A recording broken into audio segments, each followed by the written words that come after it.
La terre, ça rappelle un corps, ça rappelle la peau et ça apporte quelque chose au niveau associatif autour des ressentis relationnels. C'est quelque chose qui a lieu de soigner.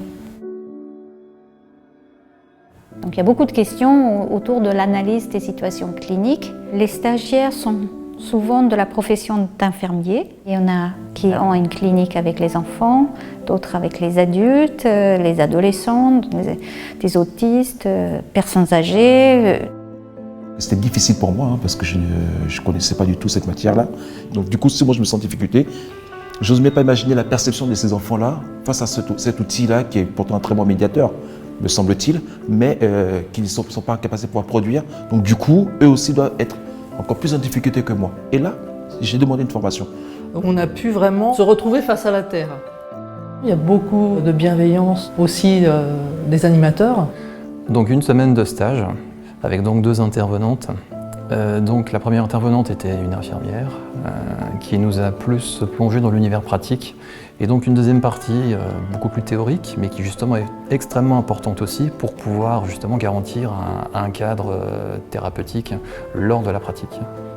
On avait plutôt travaillé sur donc effectivement le toucher avec la terre, qu'est-ce que ça donne, les ressentis, les émotions que ça provoque, le côté masse, déformer, transformer, changer de forme et de sens. Et ce dernier temps était plutôt dans l'idée qu'on peut construire même avec des fragilités et aussi se battre contre cette force de gravité, ce qui est quand même quelque chose qui plaît à l'homme quand il s'élève. Le premier jour, quand j'ai pris part à cette activité, ça répondait à toutes mes interrogations. La Terre n'est pas un médiateur, qui n'est pas rien. Elle peut symboliser beaucoup de choses dans la tête d'une personne, et encore plus un enfant psychotique. Donc voilà, donc déjà moi, ça m'a rassuré. J'ai choisi donc de faire travailler un petit groupe. À partir de là, c'était au groupe de définir ce qu'ils voulaient faire. Donc aussi le travail de s'inspirer de l'un et de l'autre, de s'aider. Ça pouvait devenir un village, ça pouvait devenir une sculpture. À la fin de cette activité, de ce travail-là, j'étais agréablement surpris de voir le résultat. Ça m'a projeté quelque chose qui est de l'ordre personnel. Ça va pouvoir me permettre d'accompagner vraiment les patients avec, maintenant j'en connais beaucoup plus sur la terre, comment la travailler et qu'est-ce qu'on peut ressentir aussi au travers de ce médium.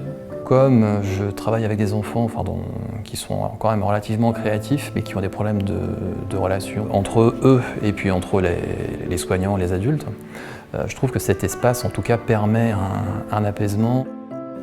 Ça a vraiment été une grande expérience. C'est un stage qui demande beaucoup d'investissement physique, mais très très riche.